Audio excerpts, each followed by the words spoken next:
Hello dear students, welcome to my channel.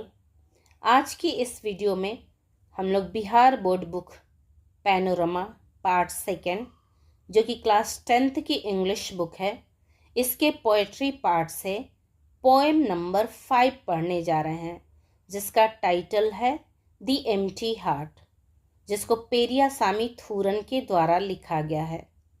Dear students, आइए सबसे पहले हम लोग पोएट पेरियासामी थूरन के बारे में जानते हैं। कौन है ये Periyasamy थूरन? Periyasamy थूरन 1908 to 87, a distinguished Tamil writer, first made his name as a writer of short stories and poems.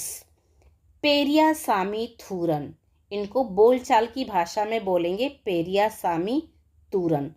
Periyasamy तूरन का जन्म 1908 में हुआ था और इनकी मृत्यु 1987 में हुई थी। ये एक डिस्टिंग्विश्ड तमिल राइटर थे। डिस्टिंग्विश्ड का मतलब होता है प्रतिष्ठित या मशहूर या विख्यात। तो ये विख्यात तमिल राइटर थे, यानी कि जो भी ये रचनाएं लिखते थे वो तमिल भाषा में लिखते थे। First made his name as a writer of short stories and poems, तो इन्होंने सबसे पहले अपना नाम, अपनी पहचान writer of short stories and poems, तो इन्होंने शॉर्ट स्टोरीज यानी कि लघु कहानियां और कविताओं के लेखक के रूप में अपना नाम बनाया, अपनी पहचान बनाई। However, he is best remembered today as the editor of the famous 10-volume General Encyclopedia in Tamil, Kalai Kajazhiyam. However, हालांकि या यद्यपि, remembered याद किए जाते हैं या जाने जाते हैं, एडिटर संपादक, फेमस प्रसिद्ध, 10 वॉल्यूम 10 संस्करण वाले, जनरल सामान्य, एनसाइक्लोपीडिया विश्व ज्ञान कोश, कलाई कजाजियम ये नाम है। तो इनके बारे में कहा जाता है कि हालांकि ये आज सबसे ज़्यादा कलाई कजाजियम, जो कि तमिल भाषा में लिखी गई है, ये एक प्रसिद्ध 10 संस्करण वाला सामान्य एनसाइक्लोपीडिया है, यानी कि सामान्य विश्व ज्ञान कोश है।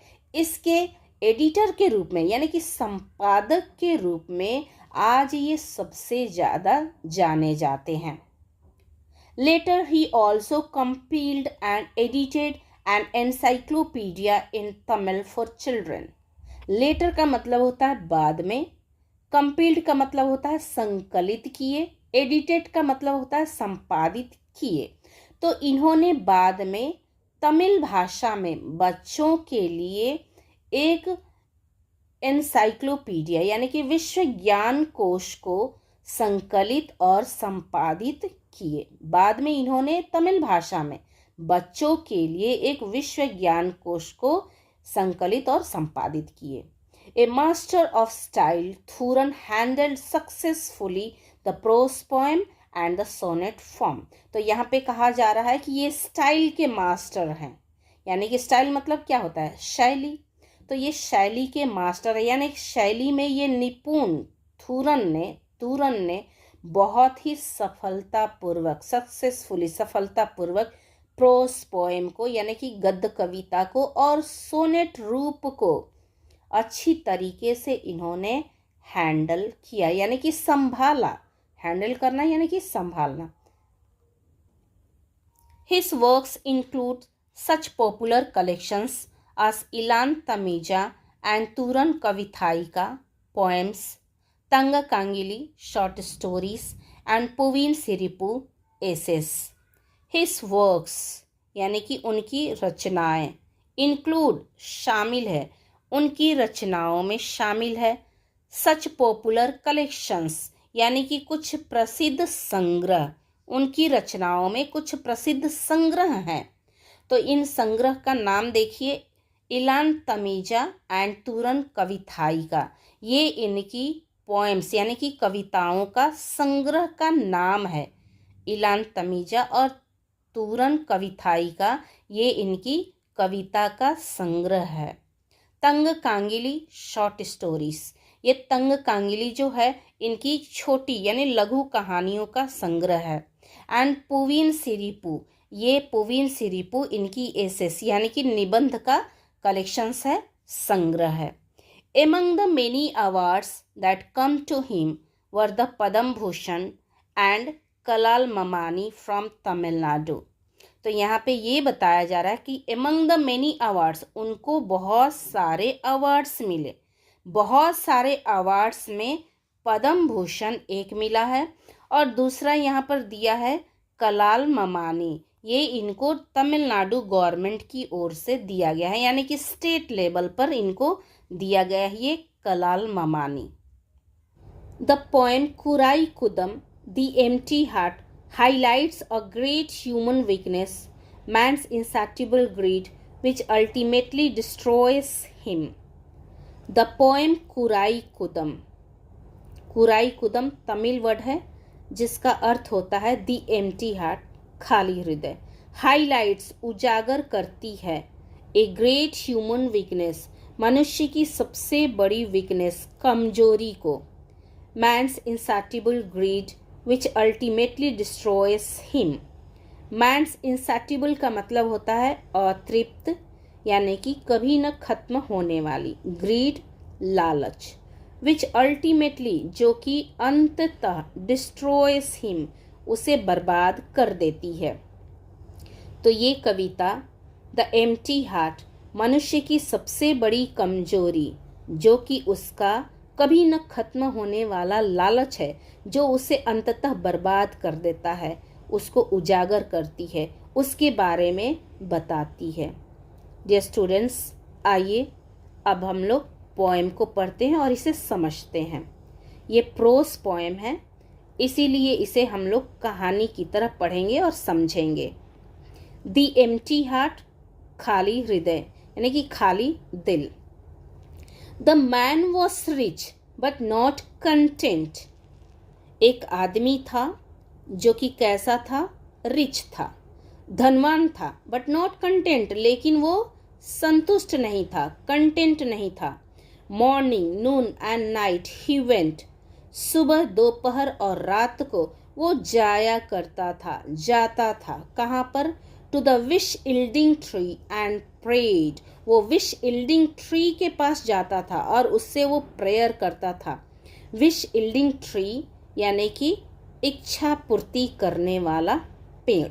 आप जिस पेड़ के आगे जाकर कुछ मांगो और आपको पूरी हो जाए वो इच्छा, तो उसे बोलते हैं wish yielding tree.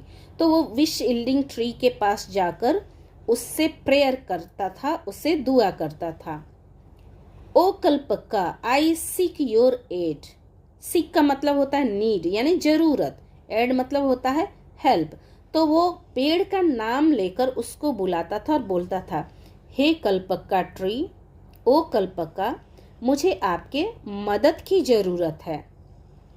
All I want is a pot of gold, मुझे बस एक सोने का घड़ा चाहिए, मुझे बस एक सोने का घड़ा आप दे दो। His prayer was granted 7-fold, granted का मतलब होता है मान ली गई या स्वीकृत की गई, 7-fold 7 गुना, तो उसकी प्रार्थना 7 गुना सुन ली गई, उसकी प्रार्थना 7 गुना सुनी गई। For as a gift to him was given, और उसे उपहार के रूप में, गिफ्ट के रूप में दिया गया। Glistening gold in pictures 7, glistening gold, glistening का मतलब होता है चमचमाता हुआ, चमचमाता हुआ सोना, इन पिक्चर्स 7, 7 घड़ों में उसे चमचमाता हुआ सोना दिया गया उपहार के रूप में। 7 silver pitches were now with him, अभी उसके पास 7 चांदी के घड़े थे। पिचेस का मतलब होता है घड़ा, तो अभी उसके पास 7 चांदी के घड़े थे। Each with gold coins filled to the brim. Brim का मतलब होता है नखानख, बिल्कुल ऊपर तक भरा हुआ। तो सभी के सभी यानी कि सातों के सातों घड़े सोने के सिक्कों से नखानख भरे हुए थे। But the tree unkind took into its mind. लेकिन पेड़ के मन में एक विचार आया, वो अनकाइंड बन गया, वो निर्दयी बन गया। और उसने किया क्या? To add an eighth a half full pot. उसने आठवां घड़ा जो कि आधा भरा हुआ था उसे देने का विचार किया। और उसने उस धनवान व्यक्ति को एक आठवां घड़ा भी दिया जो कि आधा भरा हुआ था। हो सकता है उसकी परीक्षा लेने के लिए दिया हो। आगे देखते हैं कहानी में क्या होता है। अब जब उस धनवान व्यक्ति को आठवां आधा भरा घड़ा मिला तो उसने क्या किया? देखिए, to fill this quick was his thought. अब उस घड़े को क्विक, जल्दी से जल्दी भरने का उसका विचार था। उसका बस एक ही विचार था कि जल्द से जल्द उस आठवें आधे भरे घड़े को पूरा का पूरा भर दे। ये उसका विचार था। The seven full vessels he clean forgot. और इस तरह से उसने 7 भरे जो घड़े थे उसको पूरी तरह से क्लीन फॉरगॉट, पूरी तरह से वो भूल गया। The demon desire now made him mad. और इस तरह से जो राक्षसी इच्छा थी, डीमन डिजायर, घड़े को भरने की जो उसकी राक्षसी इच्छा थी, वो उसे मैड बना गई, यानी कि पागल बना दिया। To mother, wife, children goodbye he bade. और इस तरह से उसने माता को, पत्नी और बच्चों को सबको गुड बाय कह दिया, सबको बाय बाय कह दिया। He rose before cock crow, past midnight he walked. और इस तरीके से वो मुर्गे और कौओं से पहले ही रोज हो जाता था, यानी जग जाता था। Past midnight he walked. और इस तरीके से वो देर रात तक काम करते रहता था, देर रात तक जग के काम करता था। और सुबह मुर्गे और कौओं के जगने से पहले ही वो जग जाता था। ईटिंग, ड्रिंकिंग एंड स्लीप ही सिक्ड। और इस तरह से उसने खाना, पीना और सोना सब का सब उसने सिक्ट कर दिया, यानी त्याग दिया। सिक्ट का मतलब होता है त्याग दिया। He wrecked his health, his conscious sold. और उसने अपने स्वास्थ्य को नष्ट कर दिया। व्यक्त का मतलब होता है नष्ट कर देना। तो उसने अपने स्वास्थ्य को, हेल्थ को नष्ट कर दिया। हिज कॉन्शियस सोल्ड, कॉन्शियस का मतलब होता है अंतरात्मा। और उसने अपनी अंतरात्मा को बेच दिया, सोल्ड कर दिया। सही और गलत का उसे अब ख्याल नहीं रह गया। बस उसे अब एक ही ख्याल था कि किसी भी तरीके से, चाहे वो तरीका गलत हो या सही हो, बस घड़े को पूरी तरह से भरना है। 7 घड़े वो पूरी तरह से भूल चुका है, बस 8वां घड़े को पूरी तरह से भरना है, उसी का ये ख्याल है। उसने अपने हेल्थ को नष्ट कर दिया, उसने अपने बुद्धि विवेक को बेच दिया, अंतरात्मा को बेच दिया। और अब आगे क्या हो रहा है? And tried all tricks to gather gold. और उसने सोना इकट्ठा करने के लिए सभी जितने भी तरीके थे, ट्रिक्स थे, उसने उसको कोशिश किया, उसने उसका इस्तेमाल किया। यानी कि सोना को इकट्ठा करने के लिए उसने सभी तरीकों का इस्तेमाल किया। ईगर एंड ऑन्शियस ही शेमलेसली टुक। और उसने सोना इकट्ठा करने की जो उसकी उत्सुकता थी, ईगर थी, जो अंशियस थी, बेचैनी थी, जो चिंता थी, उसको उसने शर्मनाक तरीके से लिया। शेमलेसली उसने इसे लिया, यानी बड़ी ही बेशर्म होके वो गोल्ड को इकट्ठा करने की कोशिश करने लगा। Each coin he could clutch by hook और क्रुक। ईच कॉइन, प्रत्येक सिक्कों को, ही कुड क्लच, उसने पकड़ा, उसने इकट्ठा किया। कैसे? बाई हुक और क्रुक। हुक और क्रुक का मतलब होता है किसी भी तरीके से, चाहे वो तरीका गलत हो या सही हो, तो उसने सभी तरीकों का इस्तेमाल करके हर एक सिक्कों को क्लच किया, इकट्ठा किया। Harder and harder he tried but died, उसने कठिन से कठिन मेहनत किया, कोशिश किया, लेकिन अंत में वो मर जा रहा है। बट ही डाइड, वो मर गया। Before he could quite fill the pot, यानी कि घड़े को थोड़ा भरने से रह गया और उससे पहले ही वो मर गया। Grid and endless but life is not. देखिए, जो लालच होती है, जो ग्रीड होती है, उसका कोई अंत नहीं है, वो अनंत है, उसका कोई अंत नहीं है, उसका कभी नहीं खत्म होगा। बट लाइफ इज नॉट, लेकिन हमारी जिंदगी ऐसी नहीं है, हमारी जिंदगी तो खत्म होने वाली है। ग्रीड जो होता है, लालच जो होता है, वो कभी नहीं खत्म होता है, लेकिन हमारी लाइफ ऐसी नहीं है, हमारी लाइफ खत्म होती है।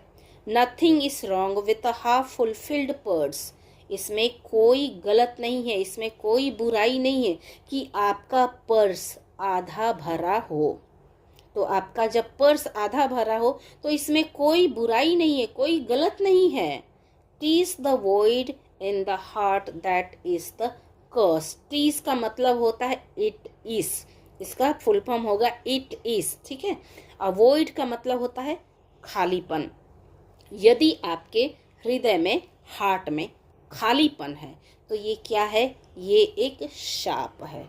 यदि हमारा पर्स आधा भरा है तो इसमें कोई बुराई नहीं है, लेकिन अगर आपके हृदय में खालीपन है, यानी कि आपके हृदय में संतुष्टि नहीं है, तो वो एक शाप बन जाता है और इस तरह से अंततः मनुष्य डिस्ट्रॉय हो जाता है, बर्बादी की ओर बढ़ जाता है। डियर स्टूडेंट्स, आई होप कि ये पोएम आपको अच्छे से समझ में आ गई होगी, आपने इस पोएम को खूब एंजॉय किया होगा। तो आप अपने से इसे प्रैक्टिस करते रहिए। मिलते हैं हम लोग अगले वीडियो में नेक्स्ट चैप्टर के साथ। तब तक take care, have a nice day ahead, bye bye.